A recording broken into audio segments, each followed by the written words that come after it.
Λοιπόν, καλησπέρα και από εμένα. Αρχικά θα ήθελα να συγχαρώ το τρίτο Εσπερινό ΕΠΑΛ για την εξαιρετική πρωτοβουλία. Να φέρετε πάνω στο τραπέζι ένα θέμα που είναι πολύ ευαίσθητο και οι περισσότεροι ούτε καν το αναφέρουν με το όνομά του. Οπότε συγχαρητήρια. Εμείς ευχαριστούμε. Δεύτερον, ήθελα να πω ότι είναι μεγάλη χαρά και τιμή να μοιράζομαι το ίδιο τραπέζι με εξαιρετικούς επιστήμονες και εξαιρετικούς ανθρώπους πάνω απ' όλα. Θα με επιτρέψετε, ετοίμασα ένα μικρό κομμάτι, θα με επιτρέψετε να το διαβάσω για να μην χάσουμε κάποια σημαντικά ζητήματα που μπορεί να βοηθήσουν και στη συζήτηση μετά. Η βία κατά των γυναικών είναι πολύ πιο κοντά από όσο νομίζουμε αρχικά.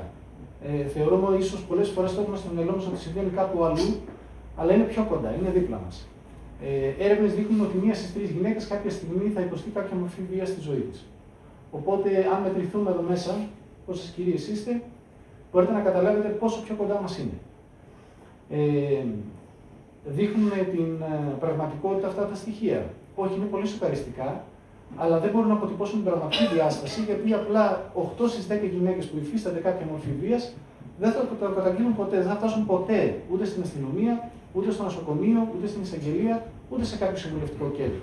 Θα παραμείνουν στην κακοποιητική σχέση. Άρα καταλαβαίνετε ότι τα νούμερα αυτά είναι σοκαριστικά. Σοκαριστικά, αλλά και πάλι δεν λένε όλη την αλήθεια. Γιατί οι γυναίκες αυτές δεν είναι μόνες τους. Πίσω από σχεδόν κάθε γυναίκα που κακοποιείται ή πίσω από σχεδόν τις 137 γυναίκες που δολοφονούνται κάθε μέρα στον πολιτισμένο, μέσα σε πολλά εισαγωγικά κόσμο μας, πίσω από αυτές τις γυναίκες υπάρχουν ένα ή περισσότερα παιδιά. Μάλιστα, εκτιμάται ότι σε ποσοστό 70% των περιστατικών όπου υπάρχει θάνατος παιδιού λόγω κακοποίησης μέσα στην οικογένεια, υπάρχει παράλληλα ιστορικό κακοποίησης ενάντια στη μητέρα. Θα ήταν λοιπόν πολύ περιοριστικό και σε έναν βαθμό αφελές να αντιμετωπίζουμε την ενδοοικογενειακή βία αποκλειστικά ως κακοποίηση μεταξύ συντρόφων ή συζύγων. Αντιθέτως, θα πρέπει σε αυτή την δυσάρεστη εξίσωση μεταξύ των συντρόφων να μπουν και τα παιδιά. Είναι αναγκαίο δηλαδή να αναγνωριστούν τα παιδιά, που είναι και τα πιο ευάλωτα μέλη της οικογένειας, ως άμεσα θύματα της βίας και της κακοποίησης. Την αναγκαιότητα αυτή την αντιλήφθηκε και το νομοθετικό πλαίσιο της χώρας μας, που προσπαθεί να εναρμονιστεί με το διεθνές και το ευρωπαϊκό δίκαιο και καλώς το κάνει. Και όπως είπε ο κ. Φωτιάδης, σημαίνει πρακτικά ότι το 2006 θεσπίστηκε ο πρώτος νόμος για την ενδοοικογενειακή βία, επίσημα στη χώρα μας. Και εκεί λοιπόν, από εκείνο το νόμο και μετά, τα παιδιά θεωρούνται αυτόματα θύματα ενδοοικογενειακής βίας, όχι μόνο όταν τα ίδια είναι αποδέκτες μιας βίαιης συμπεριφοράς, όπως βλέπουμε στην πρώτη εικόνα στα αριστερά, αλλά και όταν είναι μάρτυρες περιστατικών βίας που συμβαίνουν μέσα στην οικογένεια, όπως ακριβώς βλέπετε στην άλλη φωτογραφία. Εδώ λοιπόν λέει ξεκάθαρα ότι ανεξάρτητα με το αν το παιδί δέχεται το ίδιο κάποια μορφή βίας από το δράστη, από τη στιγμή και μόνο που διαμένει μακροχρόνια σε ένα κακοποιητικό περιβάλλον και βλέπει τη μητέρα του να κακοποιείται, ή αν θέλετε να βλέπει έναν από τους δύο γονείς να κακοποιείται, για να είμαστε πιο δίκαιοι, θεωρείται αυτόματα θύμα ενδοοικογενειακής βίας. Θα πιαστούμε λοιπόν από αυτό και για τα επόμενα περίπου 15 λεπτά θα κάνουμε μια προσπάθεια να δούμε πώς τα παιδιά βιώνουν την όλη κατάσταση μέσα από τα λόγια και ουσιαστικά τις εμπειρίες ορισμένων γυναικών θυμάτων ενδοοικογενειακής βίας από την περιοχή μας, από την περιοχή της Αλεξανδρούπολης. Θα πιαστούμε λοιπόν από αυτό και στο σημείο αυτό λίγο να βάλω και την Ευαγγελία στο κομμάτι. Η Ευαγγελία Ισέλ, που είναι μαθήτρια στο Εσπερινό ΕΠΑΛ, η οποία δέχτηκε να είναι απόψε εδώ και να είναι και η φωνή αυτών των γυναικών που θα ακουστούν σε λίγο και την ευχαριστώ πάρα πολύ γι' αυτό. Οπότε λοιπόν, σύμφωνα με αυτές τις γυναίκες, τα παιδιά τους δυστυχώς έρχονται σε επαφή με τη βία πριν ακόμα πάρουν την πρώτη τους ανάσα. Φαίνεται ότι η ευάλωτη περίοδο της εγκυμοσύνης δύναται να σηματοδοτήσει την έναρξη ή την κλιμάκωση της κακοποιητικής συμπεριφοράς. Έτσι, ενώ η περίοδος της εγκυμοσύνης θα έπρεπε να αποτελεί μια προστατευτική και χαρούμενη περίοδο για αυτές τις γυναίκες, για όλες τις γυναίκες και τα έμβρια, δυστυχώς αποδεικνύεται ότι για αρκετές από αυτές είναι μια περίοδος κινδύνου που απειλεί τόσο τις ζωές των αλόγων γυναικών, όσο και των εμβρίων τους. Η πρώτη φορά που σήκωσε το χέρι του πάνω μου, ήμουν έγκυος 3 μηνών. Με πείραξε πάρα πολύ, γιατί δεν έχω φάει ξύλο από τους γονείς μου. Δεν πόνεσε εκείνη την ώρα το μάγουλό μου από το χαστούκι, αλλά πόνεσε η ψυχή μου. Από εκεί και πέρα, η κακοποίηση συνεχιζόταν σε εβδομαδιαία βάση. Άρχισε να μου λέει ψέματα, να με ελέγχει, να με θάει. να με βρίζει και να με χτυπάει. Ήξερε ότι στην κατάστασή μου δεν μπορούσα να αντιδράσω και να κάνω κάτι. Κάτι άλλο πέρα από υπομονή. Τα παιδιά λοιπόν, χωρίς να το θέλουν τα ίδια, βρίσκονται ακριβώς στο επίκεντρο της ενδοοικογενειακής βίας. Η παρουσία τους στο σπίτι, το οποίο θα έπρεπε να αποτελεί ένα καταφύγιο ασφάλειας και σταθερότητας, συχνά δεν αρκεί για να αναχαιτήσει την επιθετικότητα των δραστών. Αυτό που έχει όμως ενδιαφέρον να δούμε είναι ότι τα παιδιά όχι μόνο είναι μάρτυρες περιστατικών ενδοοικογενειακής βίας, αλλά οι πατέρες τους φαίνεται να επιζητούν συνειδητά την παρουσία τους.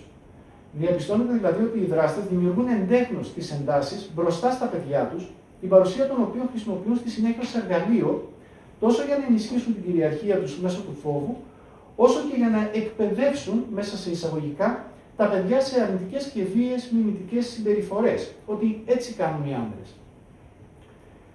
Έτσι, η βία που παρατηρούσαν τα παιδιά στο σπίτι τους δεν αποτελούσε απλώς ένα δυσάρεστο γεγονός, αλλά ήταν και μια συνεχή επίθεση στην αίσθηση της ασφάλειας και της εμπιστοσύνης που ήταν απαραίτητες για την υγιή ανάπτυξή τους.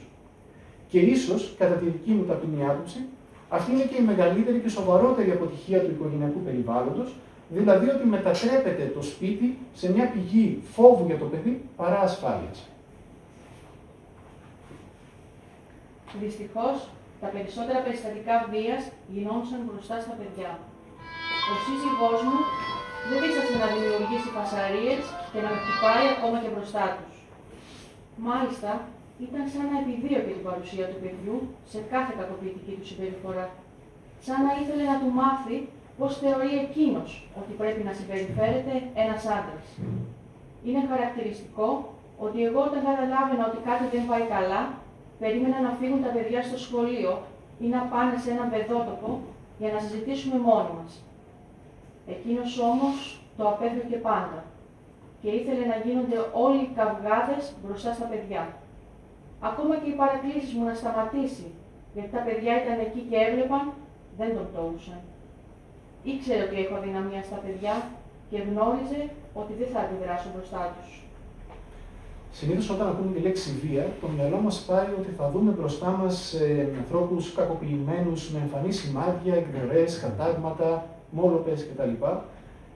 Αλλά εντούτοις ξέρουμε ότι υπάρχουν πολλές μορφές βίας που είναι όρατες στο γυμνό μάτι, όπως η οικονομική, η λεκτική, η ψυχολογική, αλλά είναι εξίσου ψυχοφθόρες και οδυνηρές για όσους τις υφίστανται. Συνήθως στην ενδοοικογενειακή βία, δύο ή παραπάνω από αυτές τις μορφές βίας συνυπάρχουν ταυτόχρονα. Το ίδιο συμβαίνει και στη δική μας περίπτωση, καθώς φαίνεται ότι τα παιδιά αντιμετωπίζουν ταυτόχρονα πολλαπλές και διαφορετικές μορφές κακοποίησης μέσα στο σπίτι τους. Αυτή είναι μια πάγια τακτική των δραστών για να καταφέρουν να ελέγξουν και να υποδάξουν τα παιδιά τους, υπονομεύοντας το αίσθημα της ασφάλειας και της αυτοεκτίμησής τους και προφανώς επηρεάζοντάς τους αρνητικά την ανάπτυξή τους σε όλα τα επίπεδα. Σήκωνε χέρι στο παιδί από όταν ήταν 7 μηνών. Το σήκωνε από το λαιμό, φώναζε και το πετούσε στο κρεβάτι με δύναμη. Ήταν αρκετά βίαιος. Θυμάμαι χαρακτηριστικά κάποια στιγμή έριξε κάτω και έσπασε όλα τα πράγματα που είχα στο πάγκο της κουζίνας. Ήταν όλα γυάλινα και τα γυαλιά πέρασαν δίπλα από το λαιμό του κορού που έπαιζε μέσα στο πάρκο. Μιλάμε για πολύ χοντρά γυαλιά που θα μπορούσαν να το έχουν τεμαχίσει το παιδί και έπαθα σοκ. Όσο μεγάλωνε το παιδί, ο σύζυγος σήκωνε πιο συχνά το χέρι του και συνήθως το χτυπούσε με γροθιές στο κεφάλι και μάλιστα μπροστά μου. Το παιδί ούριαζε από το πόνο και από το φόβο, ειδικά τα βράδια. Δεν μπορούσε να κοιμηθεί από τις φωνές του πατέρα του και από το φόβο, ώσπου άρχισε να παθαίνει κρίσεις πανικού. Υπό αυτές λοιπόν τις διαμορφούμενες συνθήκες, το κάθε παιδί αντιδρά πολύ διαφορετικά. Για παράδειγμα, σε μικρές ηλικίες τα παιδιά φαίνεται να παγώνουν στη θέση τους μπροστά σε ένα περιστατικό βίας, παραλύουν, κλαίνε, ουρλιάζουν, προσπαθώντας να εκφράσουν το φόβο αλλά και την αγωνία τους. Όσο μεγαλώνουν ηλικιακά, προσπαθούν να απομακρυνθούν από τη βία που συμβαίνει μπροστά τους και ζητούν προσωρινό καταφύγιο σε ένα έστω και ως ψευδαίσθηση ασφαλές μέρος, όπως είναι το δωμάτιό τους, για παράδειγμα, ώστε να μπορέσουν να αποσυνδεθούν συναισθηματικά από όλη αυτή την κατάσταση. Τα παιδιά εθελοτυφλούν και όχι μόνο δεν αντιδρούν στην κακοποίηση, αλλά κάνουν υπομονή, υποβιβάζοντας την ένταση των περιστατικών, ώστε να μπορούν να συνεχίσουν την καθημερινότητά τους σαν να ήταν όλα φυσιολογικά. Φαίνεται δηλαδή ότι τα παιδιά επιλέγουν να μην εκφράσουν τα πραγματικά του συναισθήματα και αυτά που συμβαίνουν μέσα στο σπίτι. Και στην προσπάθειά του να αποσπάσουν αλλού την προσοχή του κατά τη διάρκεια ενό περιστατικού ενδοοικογενειακής βίας, προτιμούν να αποστασιοποιηθούν και να απομακρυνθούν από την αιστεία τη ένταση. Κατά αυτόν τον τρόπο, είναι σαν να παρακολουθούν τα γεγονότα από μακριά ως παρατηρητές και όχι ως συμμετέχοντες, προσπαθώντας να ελαχιστοποιήσουν τον αντίκτυπο της βίας. Τα παιδιά κατά τη διάρκεια των περιστατικών έκαναν αυτό που έκανα κι εγώ, δηλαδή τα κοφά. Έκαναν ότι δεν ακούν. Θεωρούσαν ότι έπρεπε να πάνε στη γωνία τους και να σωπάσουν. Είχαν την ίδια ανάγκη με τη δική μου. Να ξυπνήσουν δηλαδή την επόμενη μέρα και να κάνουν ότι δεν συνέβη τίποτα. Φτάσανε μάλιστα σε ένα σημείο να θεωρούν τη βία κάτι φυσιολογικό και προσαρμοζόντουσαν σε αυτήν την κατάσταση. Ανοίγω μια μικρή παρένθεση εδώ για να πω το εξής. Προηγουμένως είπαμε ότι τα παιδιά είναι θύματα ενδοοικογενειακής βίας, είτε δεχόμενα τα ίδια κάποια μορφή βίας, είτε ως μάρτυρες περιστατικών που συμβαίνουν εντός του οικογενειακού περιβάλλοντος. Ωστόσο, νομίζω ότι θα πρέπει να προσθέσουμε στο σημείο αυτό και μία ακόμα μορφή αντίδραση των παιδιών και δεν είναι άλλη από την προσπάθειά τους να κινηθούν δραστικά για να προστατεύσουν, λειτουργώντας ως πυροσβέστες, να προστατεύσουν τη μητέρα και να κατευνάσουν τη βία που δέχονται από τον δράστη. Αναλαμβάνουν ουσιαστικά ένα προστατευτικό ρόλο και μια ευθύνη που δεν τους αναλογεί, αλλά δεν έχουν και πολλές άλλες επιλογές. Στην περίπτωση αυτή ξέρουν ότι θέτουν τον εαυτό τους σε κίνδυνο και σε πολλές περιπτώσεις δέχονται όντως πολλά χτυπήματα, με αποτέλεσμα να τραυματίζονται σοβαρά. Θυμάμαι ένα βράδυ που ο μπαμπάς τους ήρθε στο σπίτι τρομακτικός και έτοιμος για όλα, χωρίς να τον νοιάζει τίποτα. Με είχε πιάσει από το λαιμό και με χτυπούσε ασύστολα, χωρίς να καταλαβαίνει το κίνδυνο. Τα παιδιά που ήταν μπροστά στο σιβάν έκλαιγαν με λυγμούς και έσπρωχναν τον πατέρα τους για να με αφήσει. Εκεί λοιπόν ήταν η πρώτη φορά που τα παιδιά αντέδρασαν και μπήκαν στη μέση, προσπαθώντας να με προστατεύσουν για να σταματήσει όλο αυτό. Το άγχος και ο φόβος που συνοδεύουν συνήθως τις αντιδράσεις αυτές των παιδιών, όπως και η μακροχρόνια παραμονή τους σε ένα κακοποιητικό περιβάλλον, όπως είναι φυσικό, επηρεάζουν σημαντικά την ψυχολογική, κοινωνική και τη συμπεριφορική τους εξέλιξη. Αυτός ο συνεχής και καθημερινός φόβος φαίνεται ότι προκαλεί στα παιδιά μια έντονη ανησυχία και απόγνωση, που με τη σειρά τους οδηγούν σε μετατραυματικό στρες, με συμπτώματα όπως διαταραχές ύπνου, διαταραχές στο φαγητό, καθώς και υπερκινητικότητα. Σχεδόν στο σύνολό τους τα παιδιά αναπτύσσουν προβλήματα στην αυτοεκτίμηση, δυσκολίες στη διαχείριση των συναισθημάτων τους και εμφανίζουν δυσπιστία προς τους άλλους ανθρώπους. Σε κάθε περιστατικό βίας που συνέβαινε, γκρεμιζόταν ο κόσμος όλος για τα παιδιά μου. Περιέγραφαν ακόμα και στους δασκάλους τους τα πολύ άσχημα πράγματα που βίαιναν και αντανακλούσαν την κακή ψυχολογική κατάσταση στην οποία βρισκόντουσαν. Για παράδειγμα, η μεγάλη μου κόρη έλεγε στους δασκάλους της ότι η τύχη στο σπίτι της είναι μόνο μαύρη και ότι δεν μπορεί να δει τίποτε άλλο. Θυμάμαι ότι για ένα μεγάλο χρονικό διάστημα ξυπνούσε με ουρλιαχτά το βράδυ στον ύπνο της και έβλεπε φιάλτες. Ο γιος μου, εξαιτίας του πατέρα του, ξεκίνησε να παθαίνει συχνές κρίσεις πανικού και να αναφέρει ότι θέλει να βάλει τέλος στη ζωή του. Πέρασε μια έντονη κατάθλιψη και ήταν χάλια. Σταμάτησε να έχει κάποιο ενδιαφέρον και δεν ήθελε να κάνει τίποτα. 2 φορές πήγε με ασθενοφόρο στο νοσοκομείο για να δεχτεί τις πρώτες βοήθειες. Δεν μπορούσε να προχωρήσει τη ζωή του, γιατί ο μπαμπάς του είχε γκρεμίσει όλο το υγιές κομμάτι της ύπαρξής του. Και με αυτόν τον τρόπο το παιδί απομονώθηκε τελείως από το κοινωνικό περιβάλλον και επιδεινώθηκε η ψυχολογική του κατάσταση. Οι καρδιές και οι ψυχές τους είναι τραυματισμένες. Σε πολλές περιπτώσεις, λοιπόν, οι κοινωνικές συνέπειες της ενδοοικογενειακής βίας επεκτείνονται και στην εφηβεία, επηρεάζοντας τις συντροφικές σχέσεις των παιδιών. Έτσι, δυσκολεύονται να δημιουργήσουν υγιείς συντροφικούς δεσμούς, διότι υιοθετούν τα πρότυπα συμπεριφοράς που βιώνουν στο σπίτι, είτε από τους πατέρες ως δράστες, είτε από τις μητέρες ως θύματα. Ειδικότερα ως θύματα, φαίνεται να αναζητούν σχέσεις που επιβεβαιώνουν την πεποίθηση ότι η κακοποίηση είναι αναπόφευκτο μέρος των ανθρώπινων αλληλεπιδράσεων, των ανθρώπινων σχέσεων. Υιοθετώντας λοιπόν τον ρόλο του θύματος, όχι μόνο δυσκολεύονται να αναγνωρίσουν τη βία που υφίστανται, αλλά και την αποδέχονται με μεγάλη ευκολία όταν συμμετέχουν σε μια τοξική συντροφική σχέση. Φτάνουν στο σημείο να φυσικοποιούν τη βία και να προσπαθούν να βρουν κάποιον που να συμπεριφέρεται με τον ίδιο τρόπο με τον πατέρα τους, ώστε να συνεχίσουν το μοτίβο που γνωρίζουν από την παιδική τους ηλικία. Κατά αυτόν τον τρόπο υπάρχει έντονος ο κίνδυνος επανάληψης του κύκλου της βίας, που αναφέρθηκε και η Γιάννη Τσακύρη, στις συντροφικές σχέσεις των παιδιών. Δυστυχώς, αυτή τη στιγμή η κόρη μου είναι μαζί με ένα παλικάρι, το οποίο είναι καρμπόν μπαμπάς της. Έχουν μια άρρωστη σχέση. Της μιλάει πάρα πολύ άσχημα και είναι βίαιος. Είναι ένα παιδί με απέσια συμπεριφορά. Κρίμα είναι ένα νέο παιδί να κουβαλάει τέτοια μυαλά, να χτυπάει τη γροθιά του στο τραπέζι, να σπάει πράγματα, να λέει στο παιδί μου ότι εκείνος είναι ο αρχηγός και ότι εκείνη οφείλει να τον υπακούει. Με το παιδί μου, δηλαδή, έζησα ξανά αυτό που ζούσα με τον άντρα μου. Πόνεσα διπλά, γιατί για τον εαυτό σου δεν σε νοιάζει τόσο, αλλά για το παιδί σου σε χτυπάει όλη αυτή η κατάσταση απευθείας στην καρδιά. Τρέμω τώρα που ξαναβλέπω το ίδιο έργο με το δικό μου και φοβάμαι ότι δεν θα τελειώσει ποτέ αυτό το μαρτύριο για την κόρη μου. Είναι καρμπόν εγώ και ακολουθεί τη δική μου τακτική. Πολλές φορές κατηγορώ τον εαυτό μου, γιατί πιστεύω ότι εγώ φταίω που έμπλεξε το παιδί μου σε αυτή την αρρωστημένη σχέση και ακολουθεί τα χνάρια μου. Η κόρη μου ακολουθεί τη τακτική που ακολουθούσα για πολλά χρόνια με τον μπαμπά της και κάνει υπομονή. Σκέφτομαι ότι αν η κόρη μου ζήσει όλη τη ζωή της με αυτόν τον άνθρωπο, εγώ θα πεθάνω. Δεν θα το αντέξω. Προσπαθώ να τη βοηθήσω και να της εξηγήσω ότι πρέπει να σταματήσει αυτή τη σχέση και να μην του επιτρέπει να ασκεί βία, αλλά αμέσως με κάνει στην άκρη. Περνάει πάρα πολύ δύσκολα και κάποια στιγμή που κατάφεραμε να μιλήσουμε οι δυο μας, μου εκμυστηρεύτηκε ότι έχει χάσει τον εαυτό της. Τη δική μου κατάσταση που τζα στραβά την πέρασα και την άντεξα. Αλλά αυτή την κατάσταση με την κόρη μου τη βιώνω πάρα πολύ άσχημα.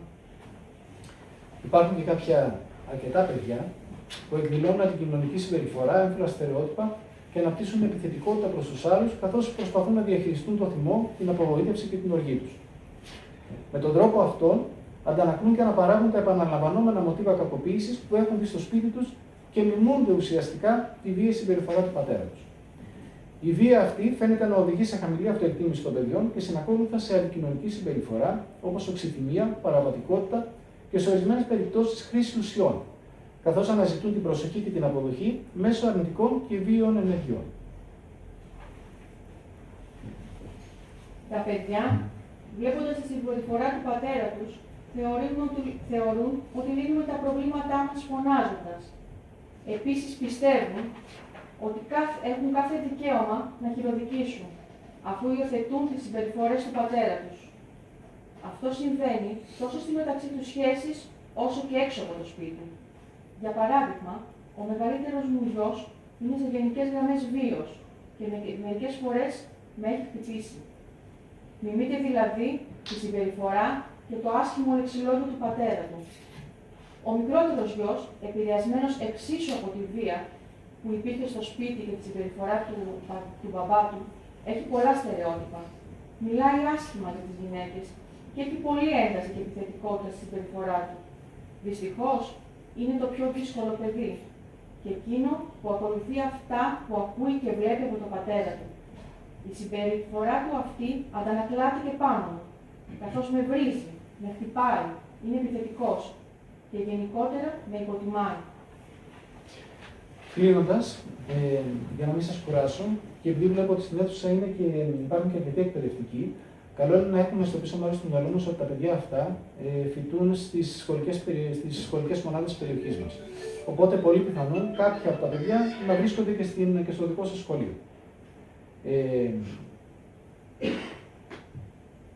Για τα παιδιά αυτά, λοιπόν, που το σχολείο υπό κανονικές συνθήκες θα έπρεπε να είναι ένα ασφαλές καταφύγιο και ένας χώρος μάθησης και ανάπτυξης, μετατρέπεται εν τέλει σε μια νέα πρόκληση. Και αυτό γιατί διαπιστώνεται ότι η μακροχρόνια παραμονή του στο προκοδητικό περιβάλλον και η συνεχής έκθεση στη βία αποδυναμώνει σημαντικά την ικανότητα να συγκεντρωθούν στο αναλυτικό πρόγραμμα σπουδών και να ανταποκριθούν με επιτυχία στις μαθησιακές απαιτήσεις ενός σχολείου. Οποιαδήποτε δηλαδή προσπάθεια να ανταποκριθούν αποτελεσματικά σε γνωστικό, κοινωνικό και συμπεριφορικό επίπεδο, απλά αποδυναμώνεται και αναχαιτίζεται υπό τη σκιά της βίας.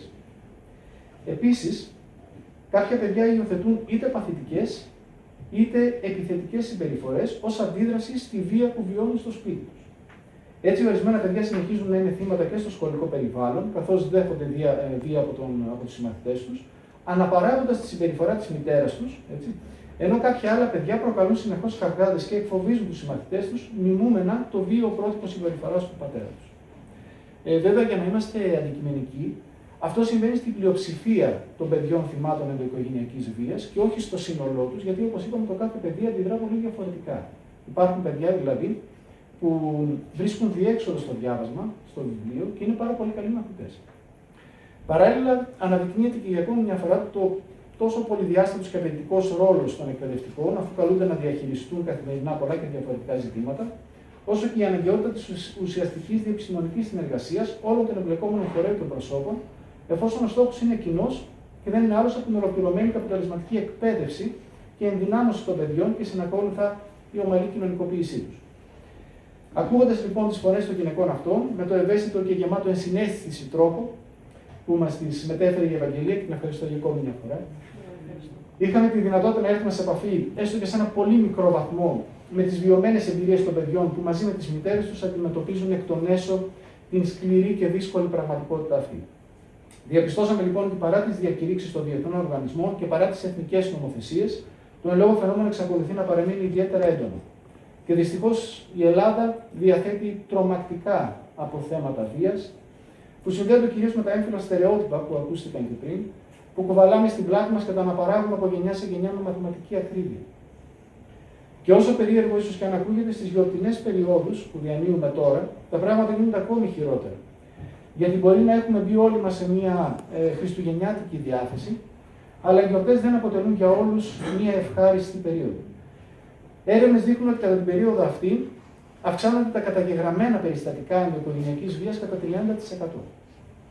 Για να είμαστε ξεκάθαροι, προφανώς δεν ευθύνονται οι γιορτές, δεν ευθύνονται τα Χριστούγεννα για την αύξηση της βίας, όπως δεν οφείλεται και το ποτό, όπως δεν οφείλεται και ο κορονοϊός που ακουγόταν πριν από λίγα χρόνια. Έτσι. Αυτό άλλωστε θα ήταν άλοθη για τους δράστες. Σίγουρα είναι πολύ πιθανόν οι διαμορφούμενες συνθήκες, οι κοινωνικο-οικονομικές, οι υγειονομικές, μπορεί να ενισχύσουν μια ήδη υπάρχουσα κακοποιητική συμπεριφορά, όχι όμως να τη δημιουργήσουμε από το μηδέν. Απαιτείται λοιπόν συλλογική προσπάθεια για να φέρουμε το φαινόμενο αυτό επάνω στο τραπέζι, όπως ακριβώς έκανε με τη σημερινή εκδήλωση το τρίτο εσπερινό ΕΠΑΡ. Και θέλω να πω κλείνοντας ότι είμαστε πολύ τυχεροί, γιατί στην πόλη μας έχουμε ένα από τα πιο έχει βραβευτεί πολλές φορές από την Γενική Γραμματεία Ισότητας των Φύλων, ένα πολύ δυνατό συμβουλευτικό κέντρο υποστήριξης γυναικών θυμάτων βίας με εξαιρετικούς επιστήμονες. Έχουν στηρίξει περισσότερες από 1.000 γυναίκες της Αλεξανδρούπολης αλλά και της ευρύτερης περιοχής με τον καλύτερο τρόπο. Οπότε νομίζω ότι και αυτό βοηθάει πάρα πολύ με το νομοθετικό πλαίσιο, με την ύπαρξη επιστημόνων, αξιόλογων επιστημόνων σε όλα τα πεδία, βοηθάει αυτές τις γυναίκες να σπάσουν τη σιωπή τους, αν και νομίζω ότι σπάνε τη σιωπή τους πολλές φορές. Η αλήθεια είναι αυτή. Οι γυναίκες μιλάνε. Μιλάνε στη μαμά τους, στον παπά τους, στον κουμπάρο τους, στην κουμπάρα τους, στις φίλες τους, μιλάνε. Το θέμα είναι να βρίσκουν αυτιά να ακούσουν. Η ενεργητική ακρόαση, αυτό θέλουν οι γυναίκες. Απλά συνήθως πολλές φορές πέφτουν σε τοίχο, αφού έχουν μαζέψει όλο το κουράγιο να μιλήσουν, και αν δεν βρουν τη συμπαράσταση και τη στήριξη, μετά είναι πολύ δύσκολο να το ξανακάνουν. Σας ευχαριστώ πολύ. Και εγώ με τη σειρά μου να ευχαριστήσω όλους τους ομιλητές, τον κύριο Στεφανίδη, την κυρία Τσακίδη, από το αστυνομικό τμήμα την κυρία Νικολαίδου, την κυρία Φιζιά, την κυρία Καρατσιγαράκη, τον κύριο Δημοσθένη Φωτιάδη, τον δικηγόρο, όλους εσάς που ήσταν ένα υπέροχο κοινό, να είστε καλά, να ξανανταμώνουμε. Σας εύχομαι ένα καλό Σαββατόβραδο και πάλι καλή συνέχεια.